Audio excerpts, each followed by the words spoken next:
Welcome everyone to the Selling Intelligence podcast, where revenue leaders learn how to navigate the AI era with clarity and confidence. I'm Mark Petruzzi, your co-host. And I'm KK Anderson.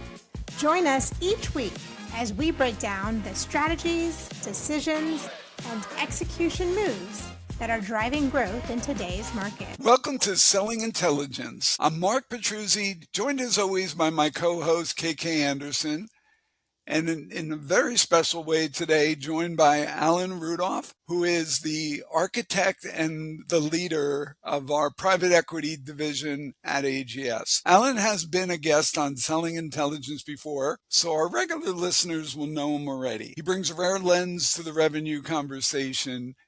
He's operated inside growth stage companies. He's advised PE boards time and again, and he's built sales and go-to-market engines from the ground up. But most importantly for us today, he's built those engines from the COO level, which gives us a really distinct and important vantage point to really how boards and CEOs and COOs need to balance these initiatives when we're looking at growing faster or building our revenue. He's also a close friend, and I'm really happy to have him with us here today. Quick note for our listeners. Today we're trying something entirely new.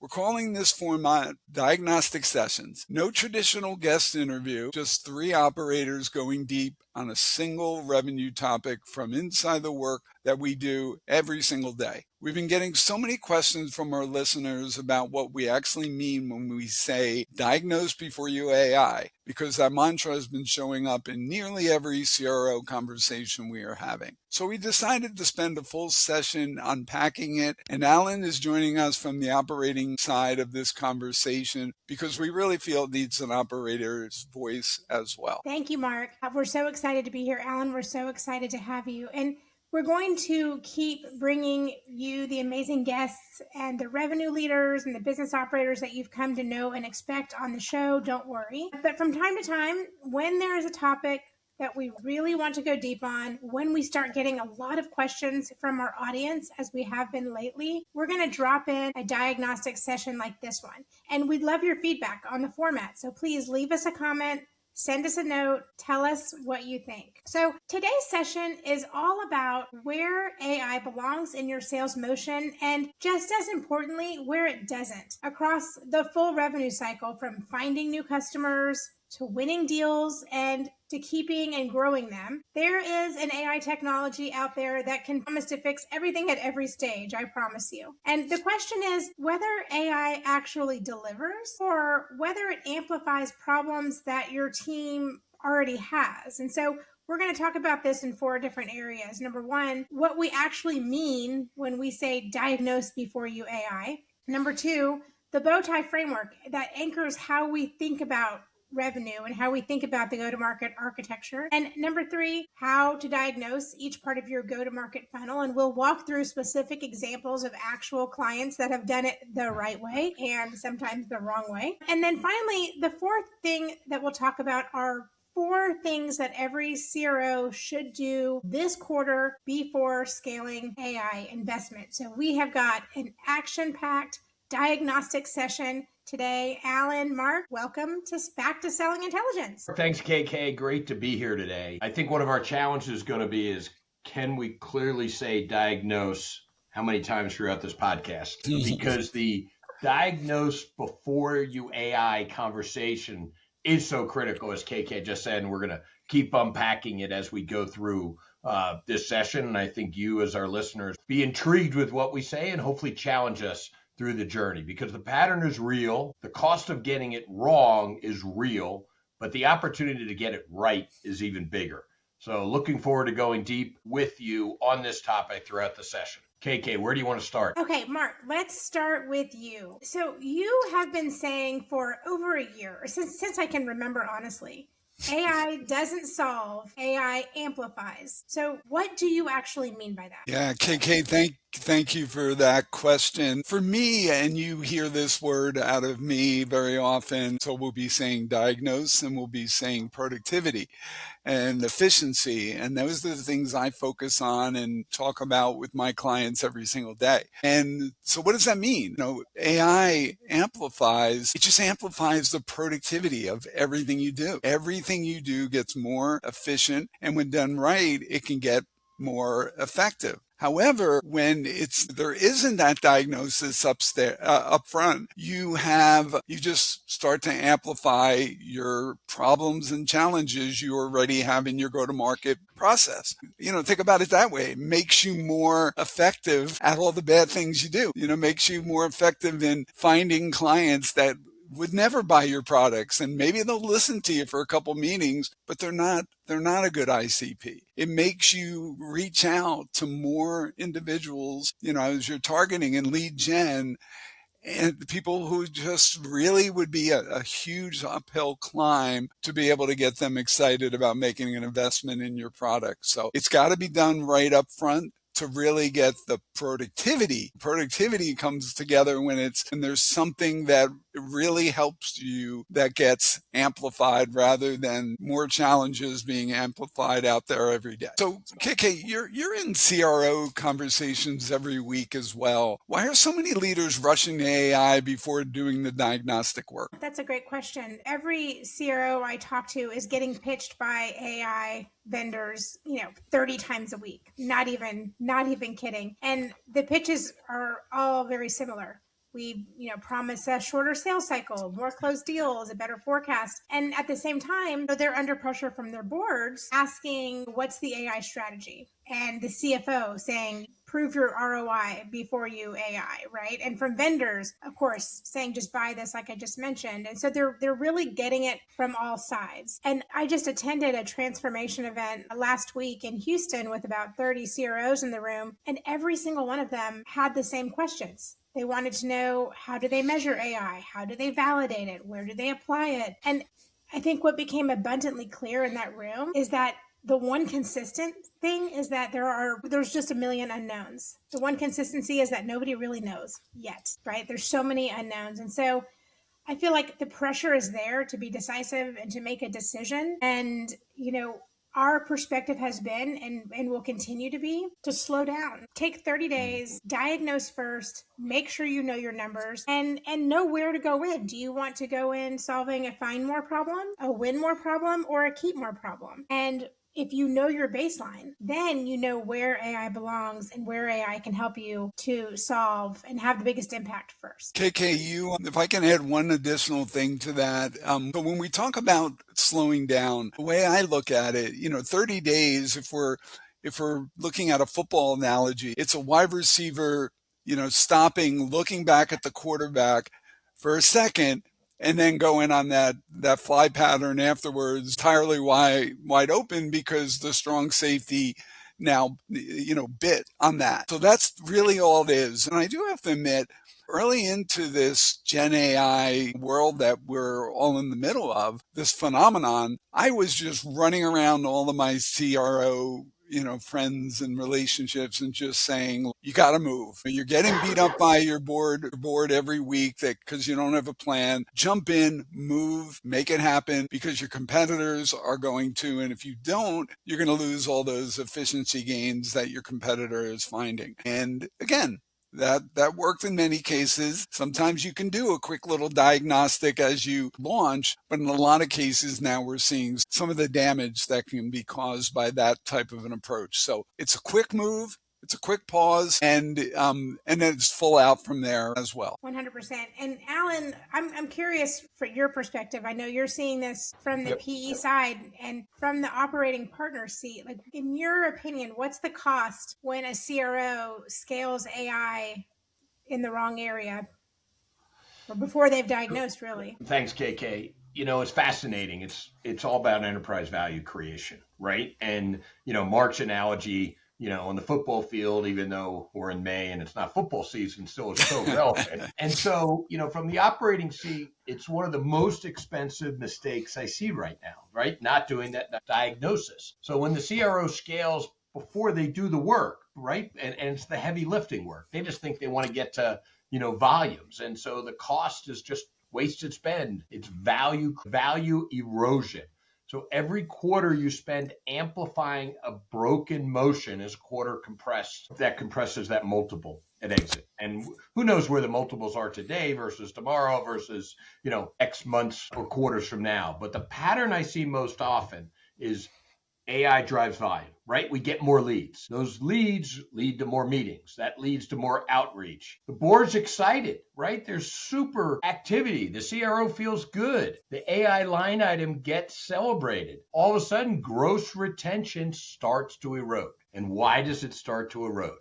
Because we filled the pipeline with bad customers. Again, it comes back to that discussion we were having about ICP. And by the time it shows up, you've burned 6, 8, 12 months in that value creation runway. So AI doesn't fix the ICP. It amplifies the fact that you need to have discipline. If your ICP is loose, you get the wrong customers. You have to diagnose first. Again, in summary, we all think about AI is going to create the activity, create that volume, what Mark said earlier, make less work, get the activity, drive gross sales, but the wrong gross sales. And long-term, that impacts the value creation. Yep. And that's so well stated, and exactly why we always say, again, diagnose before you AI. So the alternative is not slower progress, it's faster regression. Yeah. Wow. Mark, let's go into talking about the bow tie go-to-market and kind of the bow tie framework, if you will. And before we get into the diagnose topics, tell us a little bit about the bow tie framework. It's the structural framework for so much that we do, the anchor, for so much of what we do. Why is it so important, and why do we talk about it every day? Excellent question. And first off, let me give some props and credit to Jocko, the CEO of Winning by Design, who he and his team have built that framework, that bow tie framework that we know and love here at AGS. So what does that do? It extends the traditional funnel, the traditional mindset that many CROs have on just, you have a great funnel, you have good sales and marketing up front, good BDRs, you'll get leads, you got a smart sales team, they're going to close leads over time. As you would hear from, and will hear from Alan, that's a part of it, but it's not even 50% any longer. And when I say that, I of course mean in the reoccurring revenue segments of software. Of course, we know SaaS is built on that premise, but it's really, really relevant in almost every complex B2B selling organization that I have seen. And I'll give you an example of that. I was fortunate enough to write Selling the Cloud.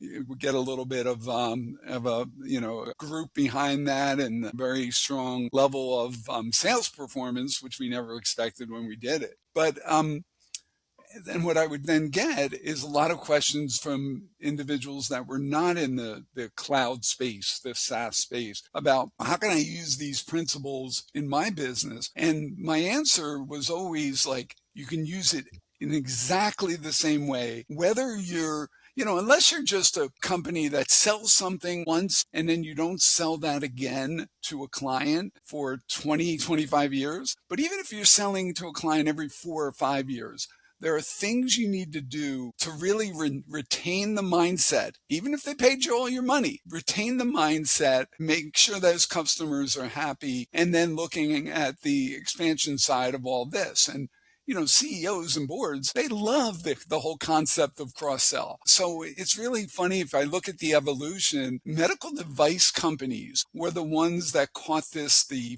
first, caught this earliest in my estimation, other than traditional SaaS companies, software companies. And they have gone far into building their go-to-market models in exactly the bow tie model. Matter of fact, they're also starting to sell things on a reoccurring subscription basis. When they can sell a medical device for X dollars, they now sell it for 150th X, and they kind of expand that over a 4 or 5 year cycle with their clients. So I'll pause there because there's so much I want to hear from Alan and KK about their perspectives. So let's throw it over to Alan. You live across 3 sides of the bow tie when you're doing PE diligence. Why does the bow tie framework matter in the way you assess a portfolio company the way you assess a new acquisition. How does that all come together? Sure. Thanks, Mark. The most important aspect when I look at the broad PE due diligence on the bow tie is keep, right? Find more, win more, keep more. Right. And so what happens is if we don't look at all three aspects and focus in on keep, the enterprise value is simply not created. It's actually destroyed. Funnel thinking, if you just stay with a traditional funnel, think about the CRO. They close the deal, they're done, they're on to the next deal. But again, it's all about that value of the deal. And the bow tie keeps going through the onboarding, through the time to value, through the expansion, and ultimately retention. And the more retention you get, the more opportunity we have to cross-sell, upsell, sell more. So as a PE operator, when I think about due diligence, when I think about value creation, that's where I spend my most time is that circle, that evolution of the overall, customer journey into keep more. Because the truth is investors care more about what happens after the contract signs, not when the contract signs. And one of the comments I always make as a CCO, as a COO, when I look at all the post-sale activities, the customer has huge expectations upon contract signature. They're excited. They just want to drive, the outcomes, the value. And if it goes wrong, right? If that journey gets off the track, that impact is on keep more, right? And that impact hits gross retention, net retention, et cetera. So connecting the variables, the find more, win more, keep more, like that we always want to say, it's all about making sure I have the right ICP, I find the customers that match the ICP, and I inherently keep them longer, and that drives the enterprise value.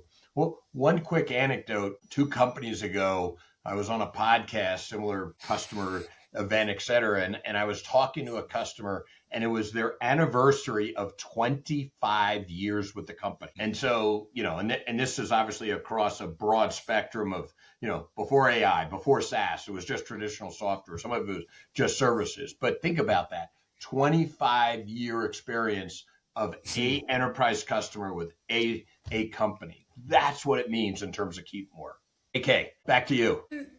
It makes a lot of sense. And even this week, we are helping a client prepare for a board conversation where the team was selling, but there was a lag between when those sales would come in and when everything would be activated and the bills would be paid and whatnot. And so it just goes to show that keep more is everything, right? Getting the clients activated and making sure you close that gap. So, okay, Mark, let's go into the diagnose, what it means for at each stage of the funnel. And specifically, Mark, when we say diagnose, find more, right? The front of the funnel, what does that actually mean? What's a CRO supposed to look at? So of course, the find more side is still exceptionally important. And we don't ever want to take our eyes off of that. We want to make it more productive, better matched to the market and what you can sell. But we always want to invest appropriately in those areas. And that kind of comes back and it ties to a lot of the metrics that are out there in the software industry. The CAC payback period, general pipeline coverage ratios, lead to opportunity conversion, your overall channel efficiency, ICP fit. Private equity firms that focus in the software space, they run those numbers to the minute. And they're evaluating those numbers 24/7. So if you look at it like, okay, so median SaaS CAC payback, I would say that's 18, 24 months, somewhere in that range. Best in class, under 12. Different world. And with all this stuff that the private equity firms are doing, most CROs don't have any idea where they stand. And what do you think it looks like from let's just look at it as a CRO bonus perspective. How much bonus do you make when you're driving a 10 or 11 month CAC payback versus 18 to 24? It's a different world. So that and pipeline coverages always have to be really defined. And it's very important. We also we're just so fortunate at AGS that we have a team, we have a partner group, including Alan, that just knows these areas inside and out. We also have Ray Reich. Ray Reich is part of our expert accelerator team. He is, I was going to say, one of the best in the business, but in the software space, there's nobody better than him. His benchmarks are incredible. His metrics and the data he already has is incredible as well. So, when it comes down to it, I'll also share one example of a shortcoming that I felt I've had in this evolution of Gen AI. And that is, I looked at it, and I always like to make things simple for my prospects, to hopefully turn them into clients in the easiest way possible. So I kind of just looked at this up front and was like, okay, you know what? I'm going to make your team more efficient, more effective, and more productive. And that's going to increase revenue. That's kind of enough, right? Isn't that great? I mean, we can monitor, we can view it. Well, like anything else in business, you need the details. You can learn things about ratios that you just don't learn if you just see a 15% increase in your revenue over what you were trending beforehand. Okay, that's great, but you have so many more signals and signs that come out of it. So that's where Ray comes in play. And that's where great operators like Alan come into play as well. Plain and simple, and I'm going to be bold in a couple of my comments here. It's the cornerstone of everything. Without adherence and strict definition of the ICP, valuations will erode. And we've seen that across the mark. There's many examples. So let's step back for a second. Think about early stage firms. Founders are phenomenal at the early hunt, right? Founders of firms, they build personal relationships. Hey, they put their hand up. I am the founder with that first set of customers. You know what they can and what they cannot sell, when the product will break, right? They built it, so they know it. And so as the firm evolves, as the software company evolves, in that transition from founder-led growth to scaled growth, variable we keep coming back to is that clearly defined ICP. Who is the target customer? Not in vague terms, in very specific terms. But here's what happens when the ICP is loose. Every stage of the value of the bow tie gets that much harder. The CAC payback stretches because you're chasing customers who inherently don't fit. And it comes back to the point I made earlier. You sell something, you start the implementation, and all of a sudden it's a square peg in a round hole, and we know what happens with that journey. And or win rates drop because the discovery just doesn't land, right? There's no fit there. Time to value gets worse because it's all about that square peg and round hole. And then clearly net retention drops. Earlier in my career, but the middle part of my career, I spent a ton of time in the broader outsourcing business. And in that business,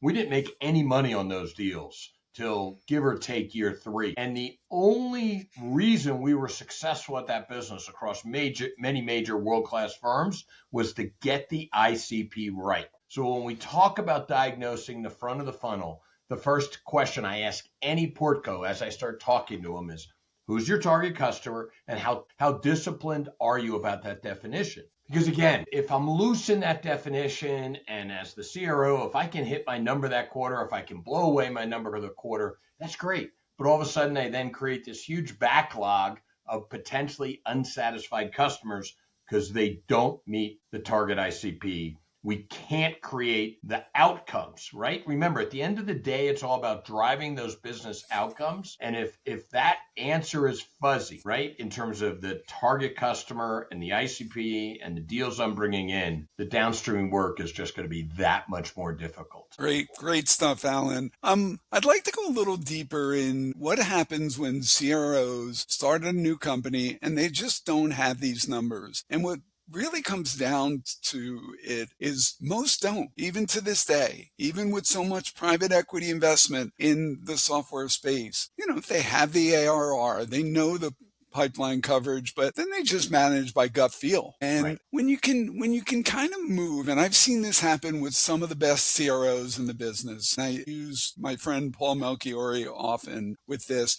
When he was younger in his career, his first couple of CRO gigs, my perception of him was that he was just so much of a gut feel kind of guy. And he was really good at it. And he always did the right thing And I was like, wow, isn't it amazing when you have those kind of instincts? Well, guess what I learned about Paul? Paul actually, he quietly went off and he got an MBA from Villanova. He learned about the numbers. Nobody didn't talk about it to many people. And he started really looking at these numbers, and he started putting his sales operations, sales enablement team into developing these numbers for him. And that has served him extremely well. Now I can say 15 or 20 years later, especially now that Paul's taken over, been an interim CEO a couple of times, he was a lot more than just a CRO when it comes down to the ability and the numbers. And I guess all I'm saying with this is, maybe every CRO can't move to a level of Paul and, really get that excited by the numbers and the metrics, but they all should try. And, really we've moved, especially in the world and the days of Gen AI, the gut feel isn't enough anymore. It just isn't. You got to still have a sales gut, but you got to really have all the metrics, and you have to pay attention to them as well. And before I go into KK, Alan, is there anything on that you'd like to add? It's fascinating that the whole discussion around numbers and AI, and I think overall, as we think through find more, win more, keep more, we need to have the right analytics, the right data, the right diagnosis so that we can analyze the numbers appropriately. And it's just so relevant in today's world. If there's one thing I've learned operating in this PE world over the past 15 years, it's data-driven decision making. And AI just helps us that much more. And clearly, Mark leads us into the next discussion about, you were talking about Paul and, what happens when CROs don't have these numbers. How do they make it all work? And I think KK, this is where you have some thoughts of wisdom here. Yeah. So KK, what does AI applied to a broken front of funnel motion look like? What are the ramifications of getting that? Mark, let me share with you an actual real live case study, a real customer of ours. This is a growth stage SaaS company. They invested heavily in AI, lead scoring, and outreach. And they were ecstatic because, their pipeline jumps up 40% in one quarter. The amount of leads coming in the door was just through the roof. Leadership was celebrating. And what happened, and when they ended up calling us, is about 6 months later, all of a sudden, their win rate is collapsing and their sales cycle is just getting longer and longer and longer, and deals keep getting pushed out into other quarters. And so it got worse. And the reason why, once we did the diagnosis, is because what it turned out is that the underlying qualifying motion of the sales team when it comes to win more was weak. It was deplorable weak, right? And to the point, that Alan made earlier, the ICP was not the correct ICP and that was not disciplined. But because the sales team had a weak qualification competency, they were not prepared to be able to accept more of anything, even if it was the right ICP. And so it's interesting, just a note on that qualification competency, Objective Management Group, who is a partner of ours here at AGS, they have assessed, it's got to be close to 3 million salespeople by now. And interesting fact that of all of those 3 million people, only 27% are strong in the qualification competency. I said 27. So that means that if you're a CRO listening to this, it is likely that your team is not super effective at qualification, right? And these are the things that you need to know before you start deploying a gen system that's going to, against an ICP that's not disciplined, with a sales team that doesn't qualify effectively. So AI on top of weak qualifying is just expensive amplification of the wrong thing. I think you hit it right on there. Now, Mark, back to you on this one. Tell us a story of when AI applied to the top of funnel works, right? We know we've got the horror stories, right? But tell us when it actually delivers. Give us an example of where you've seen it work. Before I even do that, I'm going to give you a little bit of props here that you would always be too humble to share. But Objective Management Group is a company that KK has been working with for over 10 years. She has done more of these SEIAs, which are their assessments, the biggest in sales. There's nobody who does more of them than OMG. And there's nobody who has done more of them over the last 8, 10, 12 years than KK. She knows this space. She's got a lot of personal data in addition to all the metrics and everything else we track. Well, okay, let's talk a little bit about another story if you all don't mind. B services company that we work with, 40 reps. And in general, the first thing we noticed, they're in the top quartile on qualifying competency. They were really good. They knew it. And the data confirmed it as well. They had a pretty tight ICP discipline, and they tried to work with AI a little bit on the pre-qual research, account intelligence side of the equation. But then they really picked this up in the standpoint of really understanding signals. What would happen out there in in social media, in their TAM that they're going after? Things like job changes, hiring patterns, general press, LinkedIn activity, all of that.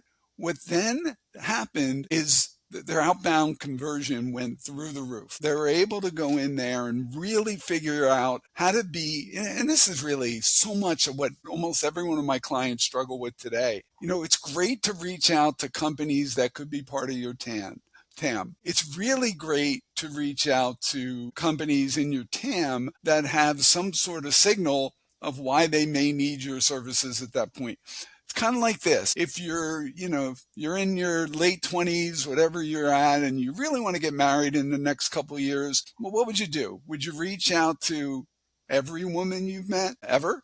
And would you reach out to the ones that are married already and said, would you go on a date with me? No. Would you reach out to every woman throughout the world to see if they are interested in marrying some American from New York City? No. You would find in the right TAM. And then if you, not that we can get to this level in our personal lives, but if you knew, women that were out there, they've kind of, spend time with the, they've dated enough and they're kind of like, I'd like to settle down in the next 3 to 5 years. Well, wouldn't that be something, right? So, and that works for every side, from men looking for women, women looking for men, men looking for men, women looking for women, all four. It goes everywhere. But the same thing, that's it really blows. It's just amazing what it can do. And what we saw is their outbound conversion went up to 60%. Their cycle length dropped, and it just turned the signals that AI can bring into pipeline for that company. I love it. So basically, the AI didn't replace the human judgment. The AI just gave that, used signals, pattern analysis to be able to figure out where even more of their ideal customer was, and then brought into a sales team that had the competency and the ability to act on it, compound it, results. What the AI did? It's kind of a thing that I've done, and we're really covering the personal side in a number of areas here. But I have, most of you all know, I have 2 amazing children. I have an amazing wife as well. But so we got a great family, right? And one of the things that I did from the beginning with my kids is I've given them a lot of latitude. I know some people that are like, I want my kids to be, and want them to be an amazing student or want them to be an amazing athlete or whatever you do, and then you kind of push your child in that direction. I tried to be open with that. The one thing I did orchestrate a little bit is the books that I propose that they read, and not like, this is, you have to get this done by the end of the week. It was always more of what I was reading. I read this book, talking to my, and whether they were classics, whether they were new books, but it's the same thing in all of this. Like if you're looking at the right list of companies and that these have all been vetted through the process that you built with your agentic programs, and there's a connection, there's a signal, then you get to use your gut and say, okay, out of these 100 companies, these 15 are what I'm going after first. And sometimes you may get a higher rating, and you may say, no, that company I'm never going to break into. And you say, forget about what the agent is saying. That's where so you're kind of doing the same thing I did with my kids. You promote books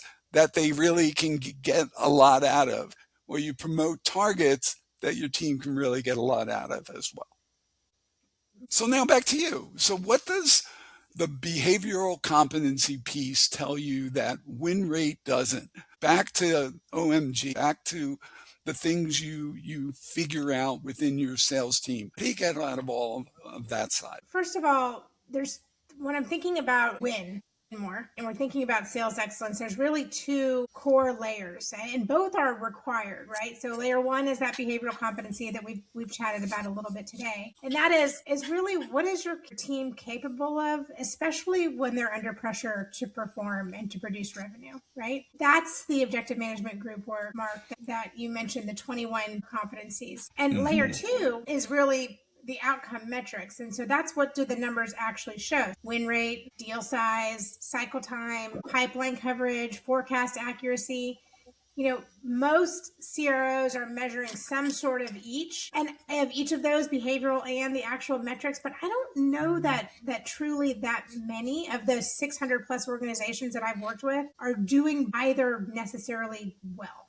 So, for example, they might be measuring calls, activity, meetings, emails, and that, pipeline stages and things like that. But that's not going to tell you if your team can actually compress a sales cycle, actually move a deal across the finish line. So it really takes both of those kind of layers. And so when you ask me, what does a behavioral competency tell you that a win rate doesn't, right? It's competency tells you why, right? And then the win rate tells you what's happened.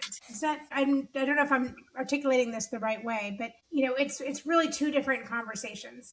Two teams can have identical win rates for completely different reasons. Take team A, right? They win 35% of their deals. They qualify hard. They walk away from bad deals. They're only investing in real opportunities. And then you've got team B, who also has a 35% win rate because they're, discounting aggressively.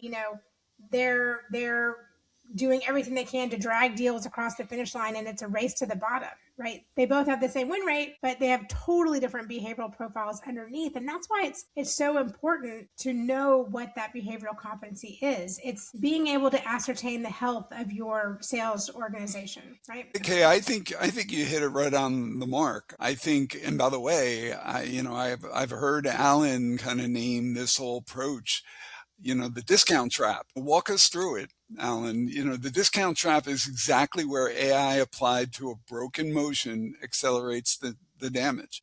Too often, Mark. I mean, that's the problem with the discount trap. And it was just that fascinating discussion in terms of the diagnostics, diagnosis, and behavioral impacts and all the metrics that KK just threw out. But this discount trap is so critical. And here's another bold statement I'm going to make today. How many companies do we know in this broader, softer AI space today that do not have a target price, right? Glancing on every deal. We see it way too often. The CRO hits his or her number. They outperform on the top line, but they do it by discounting, right? And we don't even know what the discount is half the time, again, because we don't have a price book. And that ripple impact of that discount and the pressure it puts on the downstream systems in terms of time to value, in terms of implementation, in terms of success, in terms of getting to, all the appropriate retention numbers, it just has a huge impact on margin, which ultimately has a huge impact on overall valuation of the firm. And by the time the team has trained itself, about this discounting in terms of getting the deal done, AI just accelerates it. It just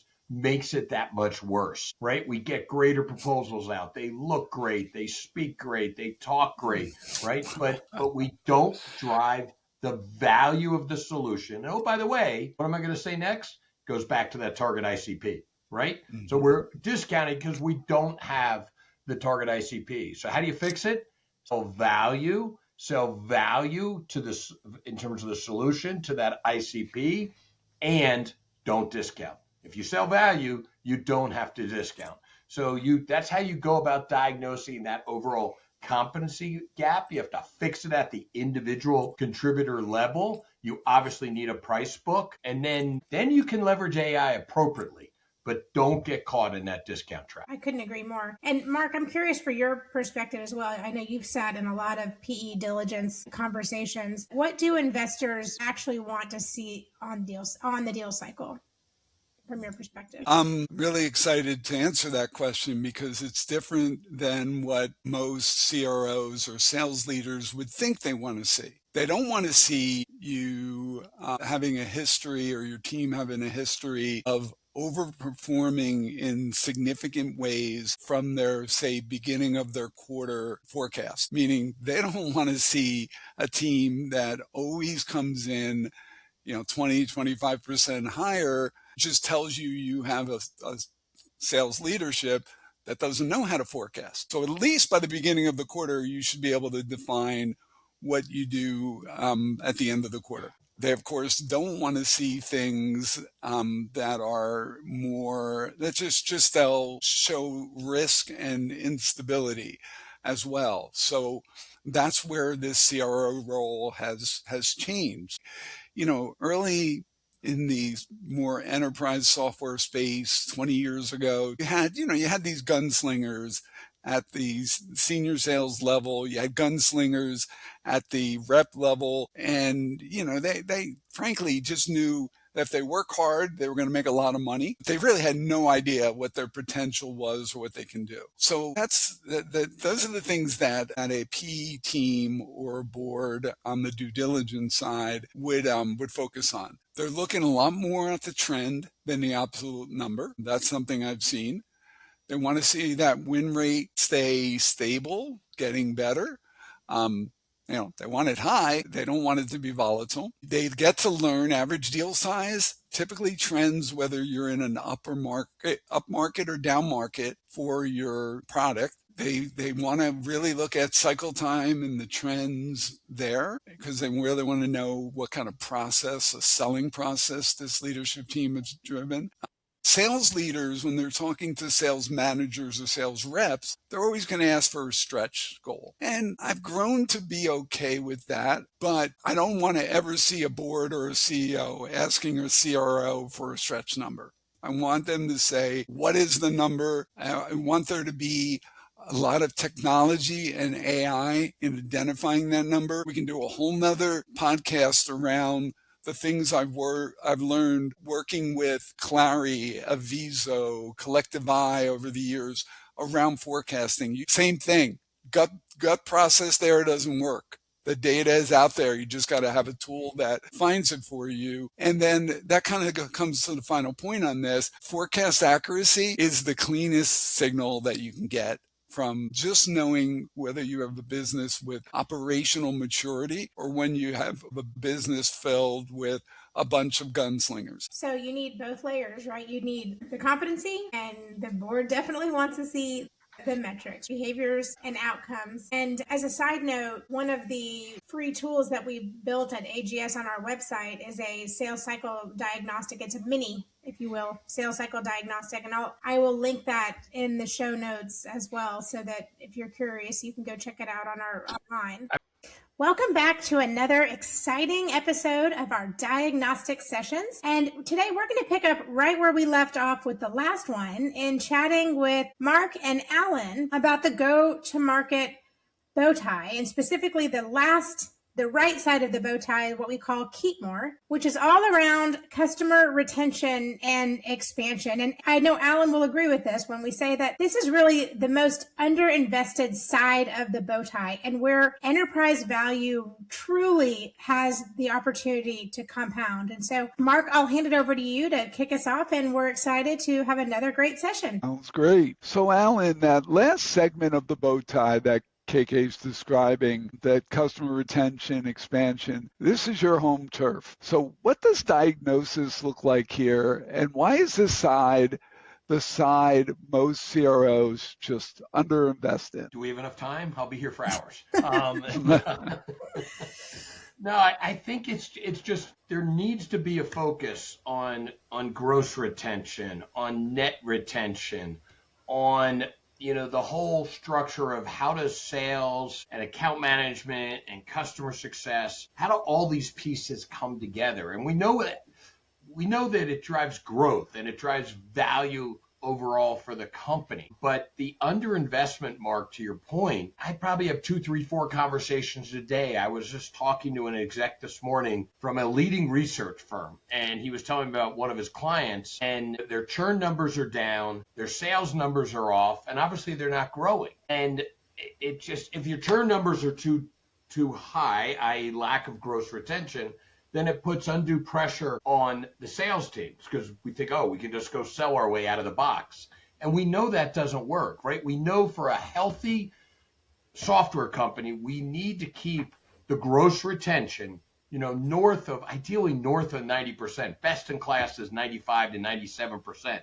And so this is where the pieces need to come together, right? In terms of selling, account management. Oh, let's not forget about product because it's all about driving value to the customer. So it is definitely the art of the deal, right? It's more than just science. There's art here. In other words, in terms of finessing to ensure that we have the right overall gross retention driven into the organization. Yeah, and Alan, you are right on with that because when you then try to sell just sell out of that kind of churn challenge that you're describing, what happens is you really need to overextend the sales team and all the sales capabilities. And guess what that gets you? At the end of the day, that gets you a higher churn and a lower retention. So you think you kind of, you can do this, and every CRO I know loves to go back and say, yes, I can do that for us, but you can't just offer to do it without making sure your board and your executive team, your CEO, knows what's likely going to happen after doing so. Right. So Alan, walk us through net revenue retention specifically, because this is the metric that most leaders mess up. And a lot of times ownership of that falls on the CSM side of the business, which is perhaps why it is not as visible. Everyone's focusing on the logo. Yeah, spot on, KK. It's fascinating. People just, get it messed up a little bit. Gross retention is just that, right? I start the year with $1 of business. I finish the year with $1.10. I finish the year, I renew the $1. That's 100% gross retention. If I increase that $1 to $1.10, right? Whether it's, and again, different companies count things a little differently, but if it's a CPI increase, if it's another product going into that customer, right? If there's a price increase separate from CPI, right? So all those factors go into gross retention. Started with $1, I finished with $1, that's 100%. Net retention, I start with $1, end with 110, that's 110%, right? And again, coming back to what I said earlier about world-class kind of metrics, gross retention in the 90 to 95 range, obviously 95, 97 will be world-class.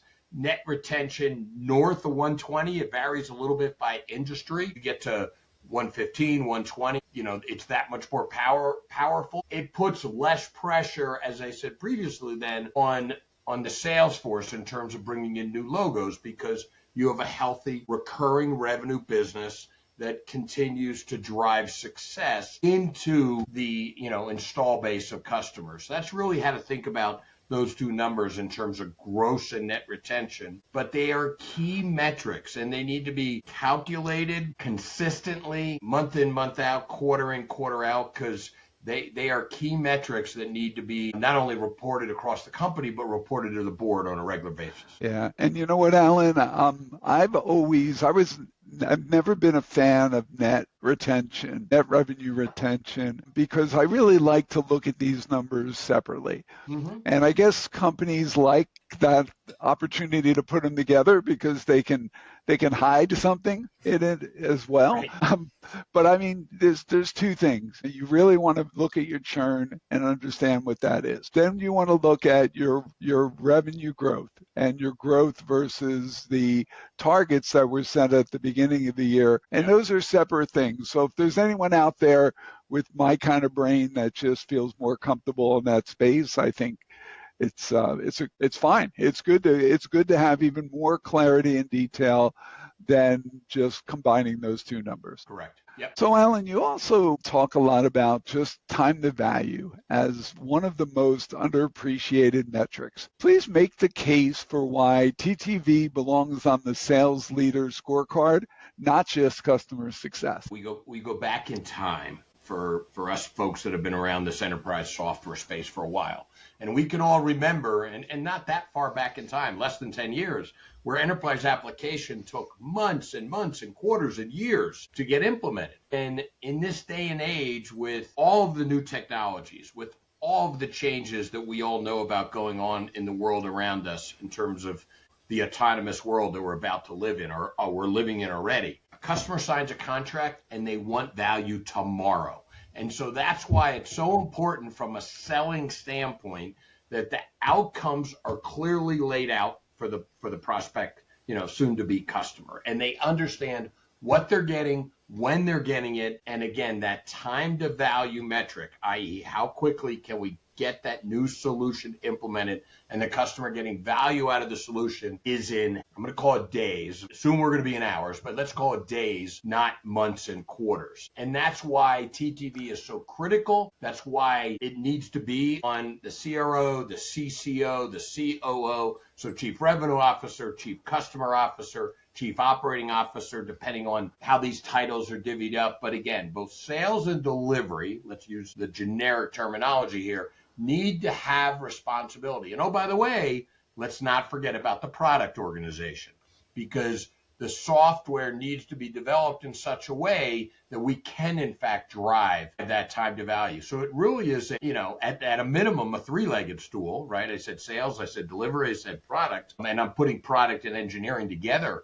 in this case so that we can get to that value to the customer. It's all about selling value. And oh, by the way, let's not forget about then what we love to talk about, KK, it's your buzzword, ICP, right? Mm-hmm. You're never going to get the right time to value if you sell to the wrong customer, right? If the customer doesn't fit into that target box. So that's what I think about, Mark, when I think about how best to understand time to value and get an outcome from it. So if you're looking at time to value by ICP segment, then your marketing team has an incredible information around which customers we're selling to that we shouldn't be, right? A fast TTV combined with a strong expansion motion is going to get that NRR up, which drives valuation up. Slow TTV selling to ICP that's out of our, out of the wheelhouse, right, is going to destroy it. So that's interesting as well. It all feeds into each other.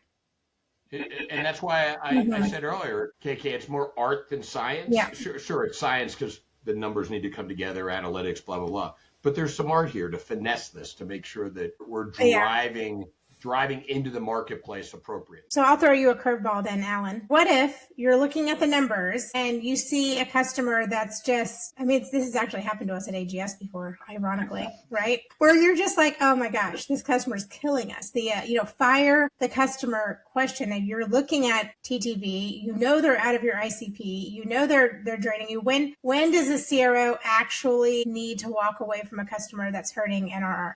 I say it the way somebody else would say it, you're fired, right? Seriously, if there's not a fit from a product standpoint, from a business outcome standpoint, from an overall solutioning standpoint, this is where transparency is so critical, that you need to go back and have that conversation with the customer, explain what we do and how we do it and the types of business outcomes we can drive through our solutions. And if there's a match, then that's great. Let's modify and go drive that match. But if there's a gap, right, we do this and the customer thinks we did that, then this comes back to all these discussions we're having about it's not only driving sales and revenue, but we need to run a healthy business. And we need to have our costs in line, and we need to have a profitable business. And when there's that huge gap between what we're selling, the ICP, and what the customer thinks they bought, if the gap's too big, we're going to be spending tons of time with the services team. We're going to try to modify the product. We're going to change our roadmap for the product to meet that customer. It's just the one thing that does step in the way here is size of customer. If all of a sudden this customer is dramatically large and we bring our CEO in, we have a very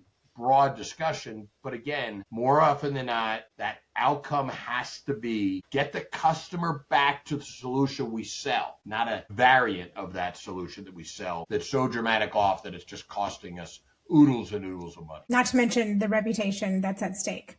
Sure, everybody talks. We know they do in this industry, every industry, right? And so, yes, reputational perception is something that we all need to be cognizant of. Absolutely. So, Mark, when we think about our philosophy of Diagnose Before You AI, and we think about the keep more motion on the right side of the bow tie, what happens if you apply AI to a broken retention model? What does that look like? Great question. Before I start with that, I'd love to go back real quickly to the fire the customer question, because that's something I have had very mixed emotions about that over the years. I believe it's so important. And there's a part of me that is so happy to fire the customers that really hurt our productivity and our numbers. And sometimes just customers shouldn't have become customers in the first place. So there was that aspect, but I'm also someone that really values loyalty, and I always want to try to work with them first. And it's just not a fun thing when most customers are like, really, like, you're firing me? And I'm sure at the end of the day, even though you never say fire in this, but they do a lot of times, and they're like, wow, that's something. And so I guess I just want to go back to that positive feeling. You can feel so proud when you identify a customer is really just not working out, probably not even working out for the customer either, and you do something about it. That makes me feel really good. All the rest of it doesn't. So the question of what happens when you apply AI to a broken retention motion look like? And it's how AI is impacting everything today. The productivity increases, the impact that AI has is not 15% or 20% in most cases. As far as impacting processes directly, it's usually 3x. So things get 7 to 10 times faster when you bring in AI. So when you do that to a broken retention motion, you just make that happen faster with more overall impact to the company. And that really, really just impacts the overall, like, if you can do that, you're gonna have much better deal scoring. You're going to have a much more accurate forecast. And most of you have heard me talk about that a lot, and just what a good forecast does for the entire business.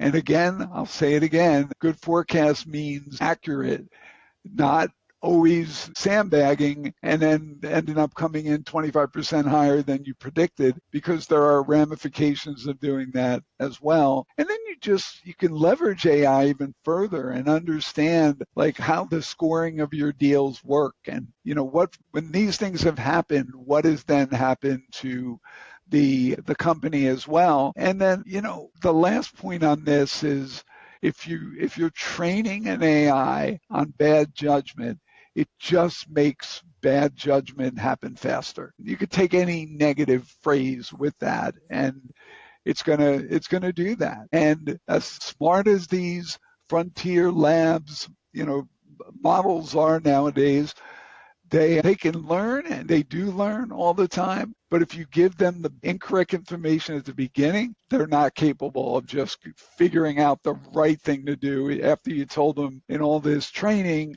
that it has to do something a different way. No, I was having a conversation with one of our expert accelerators earlier today about diagnosing your data, right? We talk about diagnosing, find more, win more, keep more, but diagnosing your data, and Carrie is who I was speaking with, Mark, and he gave it the analogy of your body, right? You've got a human body and your organs. Your heart is your sales, and the brain is your CEO, and all of the different organs are the different parts of the body, and the blood is the data that runs through it all. And if that data is not flowing and not oxygenated, how do you say that word? That's a tough one. Then none of these systems are going to be talking to each other effectively. And so before you can go and put in some amazing AI predictive modeling that's going to say, hey, this customer is about to churn, or I can see your order count is lower and you might be losing a product if you're a SKU-based business or whatever it may be, to indicate retention problems, or even signals out there to go land a new customer. And if you're not looking at all of that data cohesively across marketing, across finance, across product, across sales, then you're not going to be able to leverage it in the right way. And then, AI is going to be the most powerful when it can look at those patterns and look at those histories. Yeah, no, good stuff. I'm going to give some work for anyone who may have been an English major and try to say that word, and you guys can let us know if we pulled it off. I think it would be oxygenated. Yes, but it's not easy. And more importantly, Mark, can you spell it? Right? Exactly.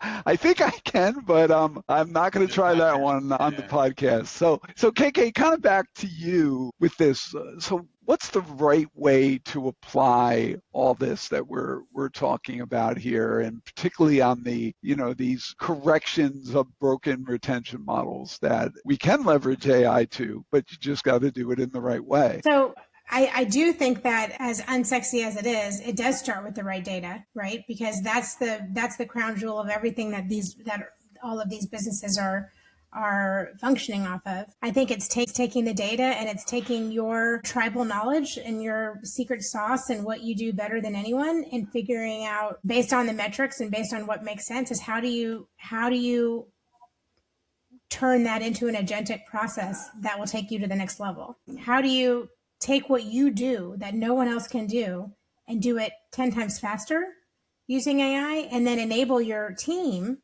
to be able to, dazzle your customers and provide an incredible customer experience as the human in the loop, based on all of the insights that are served up with the AI that's provided to you. Yeah, spot on. Good stuff. We wrap up this section, look, when I think about retention and expansion, this is where enterprise value of a software, agentic enabled company truly compounds, right? We've thrown out a lot of topics out in this section. We threw alphabet soup, so to speak, but the bottom line is we need the measurement systems. Those measurement systems will drive value. We need to understand our customer. We need to understand their health. We need to understand, are we truly transforming their business, and just drive through all those respective metrics. It won't fix the TTV gap, right? That's a different issue that we need to solve for. But as we pull these metrics together, when we think about the forecasting, we think about the tools available to us in today's day and age, this truly does drive enterprise value once the appropriate metrics we have. We gather them, we know what they are, we know how we're measuring across the company, and hopefully we're driving them up into the right. So one of the tools that we've produced for our audience is a quick reference guide. It's a diagnostic blueprint, and it has a list of all of the metrics that we recommend a CRO look at as it relates to find more, as it relates to win more, and as it relates to keep more. And it's a list, and there's some explanations on there as well around how you should read the diagnostic and the report. And so, Mark, we'll leave in the show notes where people can go and download that diagnostic scorecard. But so, Mark, for every CRO that's listening right now, and they're thinking to themselves, okay, what's the first thing I need to do tomorrow morning? What do you suggest? Do you start with downloading this list and kind of going through and calling your RevOps department to try to get some of these numbers? Like, what do you do tomorrow? Yeah, no, great question. And the first point is do it, and do it tomorrow. Meaning, this isn't something you can wait around with. The next recommendation is get those metrics, find out where you're starting and what everything looks like there, and try to work with individuals like companies like Benchmark. Ray Reich is the CEO of that, and find out what the metrics in your particular segment of an industry look like, and compare those and get that really strong understanding of where you are today. and then kind of going into the point of doing something. There are so many things that we all could be doing with AI every single day. The only way I can process this and recommend for my clients is take a short window, I mean, it could be a half a day, and figure out, all right, what's the list of the things I want to do, and then prioritize it and really go for that lowest hanging fruit.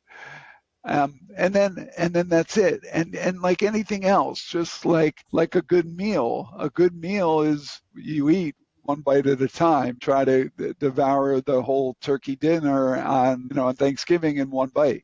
So the idea is understand where you're starting, understand what's the best place and what are the items that add more value more quickly, and then manage to that. Then compare every step of the journey with, okay, where were we 3 months ago, 6 months ago? Where are we today? Where do we want to go? It makes everything else that much easier to accomplish. So KK, to you, we know the real value, isn't the score. It's the conversation that these processes force. And then, it's great to let's parse it down to 3 or 4 things that every CRO should do this quarter. We can tie back that to some of the things I just said with how to start it, but more importantly, what are usually the lowest hanging fruits for most companies that we work with? All right, Mark, that's a great question. And I'll give you 4 things that I would do tomorrow. So in order, number 1, first get a competency baseline on your sales team. Like whether it's through one of our AGS diagnostics or through any other tool, it does not matter. Get a sales competency baseline. You've got to know what are the skills of the sellers and the leaders on your team. Do they have the competency to be able to sell your product at your price point against your competition in your market? Like you've got to know that.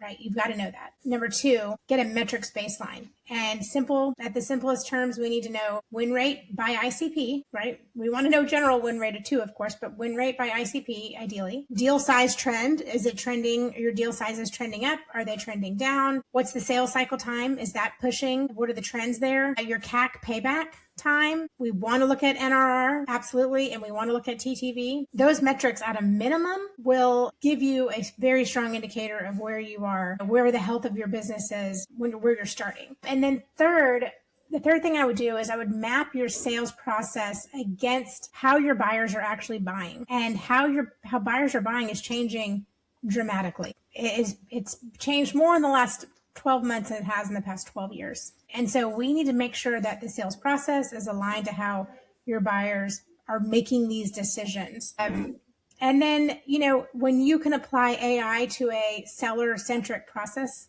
like that, or a buyer-centric process, then you're going to have better alignment and better results with wherever you're layering in AI. So those are the things that I would do in order. Alan, what about you from a PE seat? Like when a CRO does these 4 things specifically, and what Mark has talked about as well, like what does it unlock for the business? CRO gets to take a nap. I mean, that means he or she is running the business, I'm going to say appropriately, right? It's effective, it's efficient. We understand the metrics. We know what the metrics are, right? And that's what every CRO wants. He or she doesn't want to be stuck out there trying to drive value to a prospect with each and every one of his reps, right? They want to be able to run the business. And right. That's what that does, KK. And when they do that, it drives valuation. It drives a better narrative to future acquirers. It drives a better narrative to those customers, right? You don't have misset expectations. You don't have customers you need to fire, right? It's a healthy way of running the business. But let's not forget that while you're doing all this, right, we're constantly changing what we sell, right? The product's constantly getting better. I like to say, for those that don't know me that well, I live in the great state of Colorado and I'm a skier. And so we use the phrase, don't get too far over the ski tips, right? There's a healthy balancing act, right?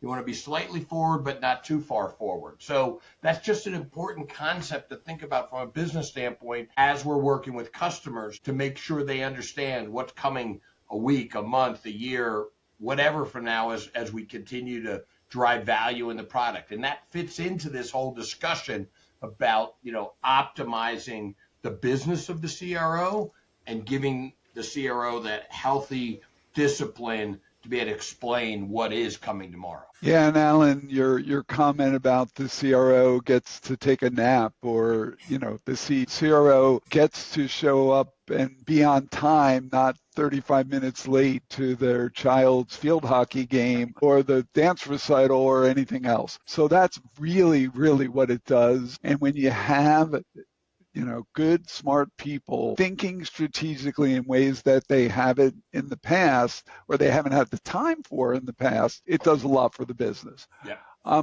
So like in a general closure for this segment, really there's four key things that I think, kind of drives this for our clients. And that's, the behavioral baseline, really figuring out where you're starting, figuring out the metrics baseline, the numbers, things you can measure and evaluate every step of the way, alignment over the organization, the entire sales organization, and over to the rest of the C-level individuals on the board.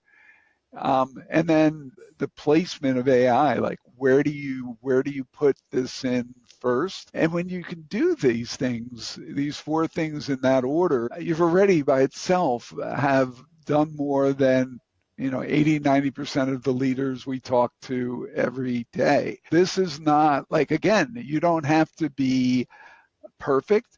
You don't have to do 20 things, but if you can do these things very capably and reliably, you're going to get benefit out of all these steps. It's a playbook, really, for how to do it, right? And so if you remember nothing else from this session today, AI is going to amplify whatever motion you have wherever you put it. So if you have a broken motion, it's going to amplify that broken motion at scale. And if you don't know what your motion looks like at the competency and the metrics level, you're not making decisions on where to put AI, you're rolling the dice, and it's going to come back. It's going to come back and bite you. And that starts with Diagnose Before You AI. If you don't do that, AI can be the most expensive thing that you invest in, and it could be the most impactful for the rest of your 2026, because again, you really have to know where you're starting from to really get the types of benefits we all know we can get with AI, but sometimes we don't. Yeah. And then, Mark, I just say from an ownership standpoint, coming back to the comment I made earlier about the CRO, the CRO needs to be able to go take the naps, go to his or her kids' plays, school, sports, whatever. And so don't rest on what exists today. Fix it. Make it better. Reach out to, whether it's folks like us at AGS or there's great operators out there that can provide this advice and counsel, is make it better. If we always can look back on our careers and say, God, I wish I would have done this. I wish I would have done it faster. Right. And I think we all have a huge opportunity right now. Take stock at what we talked about today and change your business and change it fast. Right. We're not talking about months or quarters worth of work. We've seen value from our customers in 30 days. Right. We've seen results. And so drive that accordingly. So a lot of fun today. We really appreciate it. KK, I think you're going to bring us home. Yep, I will. And again, I'll put in the show notes, but you can download our revenue blueprint diagnostic on our website, and it will give you all the metrics we talked about today and give you a starting point for how to get started tomorrow.